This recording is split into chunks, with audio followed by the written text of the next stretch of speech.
Hello everyone, welcome to our YouTube channel Shiksha Alliance. Today we are going to start our daily current affairs session in which we will cover important news from several newspapers, PIB and various government sources.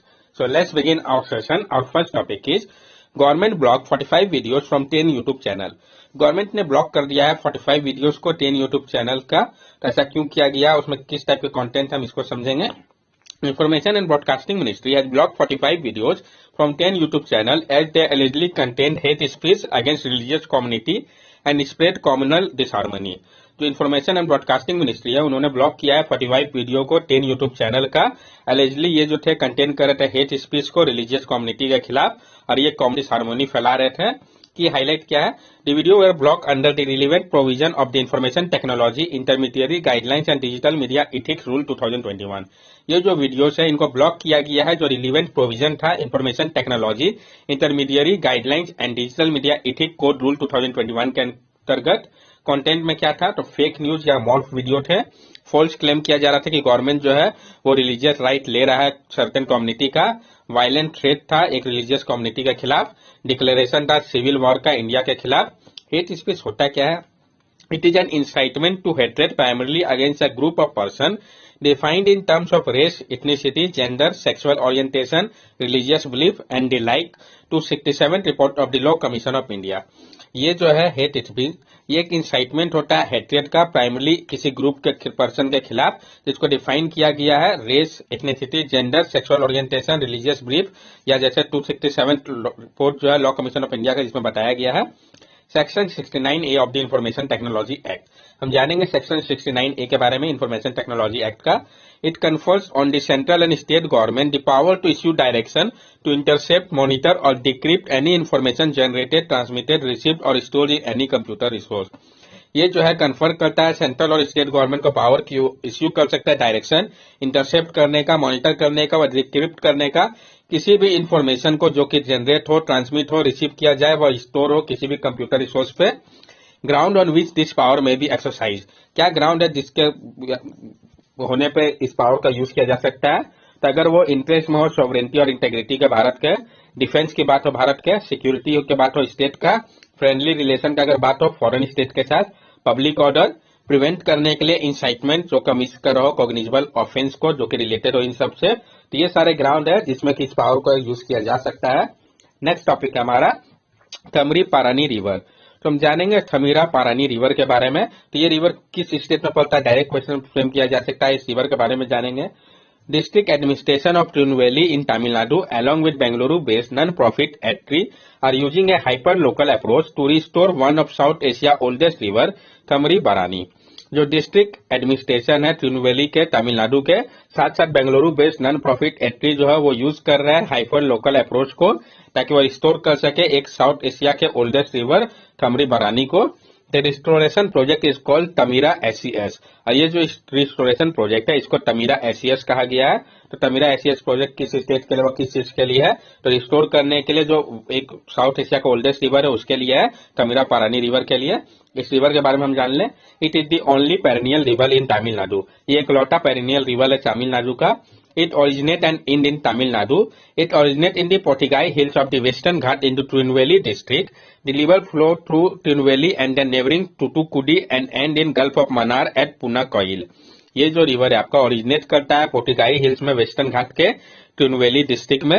River flow करता है आपका टिरुनेलवेली से neighbouring टूटुकुडी district की ओर और and करता है gulf of Mannar के पास पुनाईकाइल पे। The river support Nilgiri marten, slender loris, lion tail macaw, white spotted bush frog, galaxy frog, Sri Lankan atlas moth and great hornbill। और ये जो रिवर है ये सपोर्ट करता है Nilgiri marten, slender loris, lion's tailed macaque, wild spotted bush frog, galaxy frog, Sri Lankan atlas moth and great hornbill को। ये आप देख सकते हैं इस रिवर के लोकेशन को यहाँ पे तमरी पानी, ये आपका गल्फ ऑफ मन्नार हो गया, उसके ऊपर आप देख सकते हैं ये वागाई, ये आपका पेरियार रिवर हो गया। नेक्स्ट टॉपिक है हमारा OBC not in the central list can apply under EWS. जो ओबीसी जो कि नहीं है सेंट्रल लिस्ट में वो अप्लाई कर सकते हैं ईडब्ल्यूएस कैटेगरी पे। तो ऐसा क्यों कहा गया, क्या हाईलाइट उसको हम समझते हैं। People belonging to other backward class community in the state list but not in the central list will be eligible to apply for post and service of the government of India under the EWS quota criteria, department of personnel and training.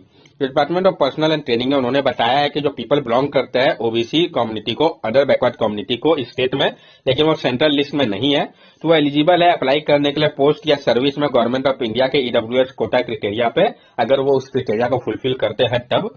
Other highlight क्या है, SC and ST, the member of SC and ST will not be eligible to apply for central government position irrespective of where they reside, even if the state of residence does not recognize this community as an SC और ST।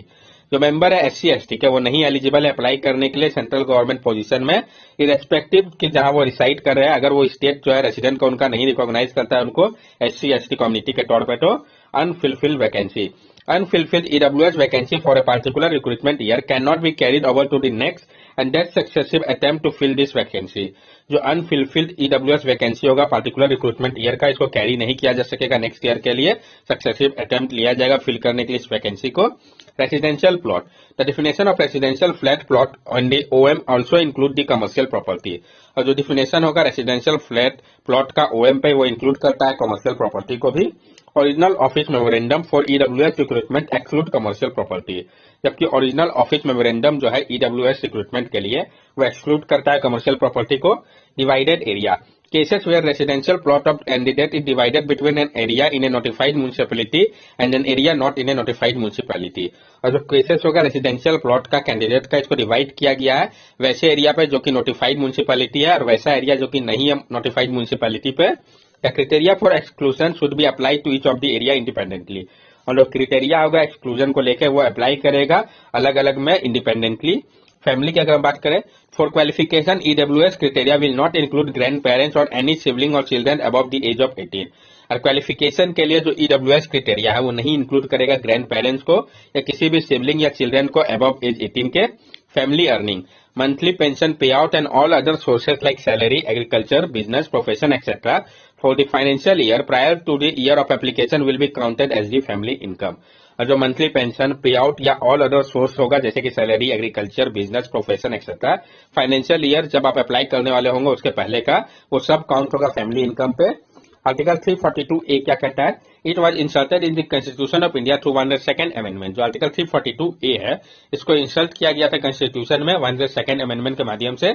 It empower the president to specify the socially and educationally backward class with respect to a state और union territory. ये empower करता है president को कि वो specify करे socially या एजुकेशनली बैकवर्ड क्लास को रेस्पेक्ट टू स्टेट और यूनियन टेरिटरी के अनुसार। The article make it mandatory to get parliamentary approval for adding to or delisting community from the backward list of community। और ये जो article है ये मैंडेटरी करता है पार्लियामेंट्री अप्रूवल लेना होगा आपको अगर आप ऐड करना चाह रहे हो व डिलीट करना चाह रहे हो कम्युनिटी को बैकवर्ड लिस्ट ऑफ कम्युनिटी से, तो आपको उसके लिए पार्लियामेंट्री अप्रूवल लेना होगा। नेक्स्ट टॉपिक है हमारा स्वच्छ वायु सर्वेक्षण। तो हम जानेंगे स्वच्छ वायु सर्वेक्षण के बारे में, पहले भी इस टॉपिक को हम लोगों ने कंसिडर कर रखा है।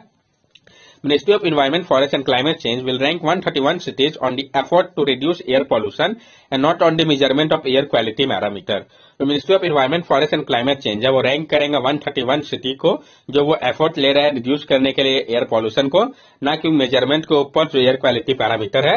Previously, city action plan were prepared as a part of NCAP National Clean Air Program 2019 for reducing air pollution up to 40% with 2025-26। इसके पहले क्या था, सिटी एक्शन प्लान को तैयार किया गया था NCAP national clean air programme 2019 के अंतर्गत ताकि रिड्यूस किया जा सके एयर पॉल्यूशन को 40% तक 2025-26 का टारगेट था। The सर्वेक्षण will pick up the 3 best performing cities from each category, population more than 10 lakh, between 3 to 10 lakh and less than 3 lakh and will be given cash award। जो सर्वेक्षण होगा वो pick करेगा 3 बेस्ट परफॉर्मिंग सिटी को हर एक category से जिसका population more than 10 lakh होगा, बिटवीन 3 to 10 लाख होगा व लेस देन 3 लाख होगा और उनको कैश अवार्ड दिया जाएगा। NCAP aims to reduce particulate matter PM2.5 and PM10 concentration by 20% by 2024 with 2017 as the base year for comparison। और एनसीएपी जो है नेशनल क्लीन एयर प्रोग्राम, इसका मकसद है कि वो रिड्यूस करें पार्टिकुलेट मैटर PM2.5 और PM10 का कंसंट्रेशन को 20% तक 2024 तक, और इसके लिए जो बेस ईयर रखा गया कंपैरिजन के लिए वो 2017 रखा गया है। पेयजल सर्वेक्षण, पेयजल सर्वेक्षण के बारे में भी हम जान ले। Ministry of housing and urban affair will rank city covered under AMRUT on the quality of drinking water, water utility service, sewer connection, water utility service etcetera. और जो पेयजल सर्वेक्षण है इसमें ministry of housing and urban affair जो है वो rank करेंगे सिटी को जिनको कवर किया गया है अमरूट के अंतर्गत, जो क्वालिटी होगा drinking water, water utility service, sewer connection, use water utility service etcetera, इन सब के पैरामीटर्स के ऊपर। नेक्स्ट टॉपिक है हमारा डिफेंस एक्सपोर्ट। तो हम डिफेंस एक्सपोर्ट की अगर बात करें तो India defence export has increase by 334% in the last 5 year. India का जो डिफेंस एक्सपोर्ट है वो बढ़ा है आपका 334% लास्ट 5 ईयर पे। Status of India defence export, क्या स्टेटस है इंडिया के डिफेंस एक्सपोर्ट का? Over 13,000 crore of export in 2021-22, private sector contribute 70%, earlier private sector contribution was 90%। 13,000 crore जो है एक्सपोर्ट का 2021-22 में किया गया है, प्राइवेट सेक्टर का कंट्रीब्यूशन 70% है, जबकि पहले प्राइवेट सेक्टर का कंट्रीब्यूशन 90% था। इंडिया का टारगेट क्या है? Achieve a turnover of $25 billion in defence production with $5 billion of export bye 2025। कि अचीव करना है टर्नओवर $25 बिलियन का डिफेंस प्रोडक्शन में, जिसमें $5 बिलियन का टारगेट है एक्सपोर्ट का 2025 तक। India is now exporting to about 75 countries is defence product, और इंडिया जो है वो एक्सपोर्ट कर रहा है 75 कंट्रीज को इसके डिफेंस प्रोडक्ट को। Government step for defence manufacturing export, government ने जो स्टेप लिया है डिफेंस मैन्युफैक्चरिंग एक्सपोर्ट के लिए, तो एफडीआई लिमिट को रेस कर दिया गया 24% तक। डिफेंस कॉरिडोर को स्टैब्लिश किया गया उत्तर प्रदेश और तमिलनाडु पे। Innovation for defence excellence initiative etcetera, जो आईडेक्स है आपका innovation for defence excellence initiative etcetera, ये क्या हो गया? Mission Raksha Gyan Shakti, it will boost intellectual property culture in defence. Mission Raksha Gyan Shakti जो है ये बूस्ट करेगा इंटेलेक्चुअल प्रॉपर्टी कल्चर को डिफेंस के लिए। Defence acquisition procedure 2020 to improve make in India and Atmanirbhar in defence. जो डिफेंस एक्विजिशन प्रोसीड्यूर डीएपी 2020 है ये प्रमोट करेगा मेक इन इंडिया और आत्मनिर्भर भारत अभियान को डिफेंस सेक्टर के लिए। Agreement, India sign an agreement with Philippines for the supply of anti-ship variant of BrahMos supersonic cruise missile. और इंडिया ने साइन किया एक एग्रीमेंट को फिलीपींस के साथ, वो सप्लाई करेंगे फिलीपींस को anti ship variant BrahMos supersonic cruise missile का। इंडाइजेनेशन की बात करें अगर हम, indigenous advance light helicopter mark 3 squadron commission recently, aircraft carrier INS Vikrant, new generation nuclear capable ballistic missile Agniveer.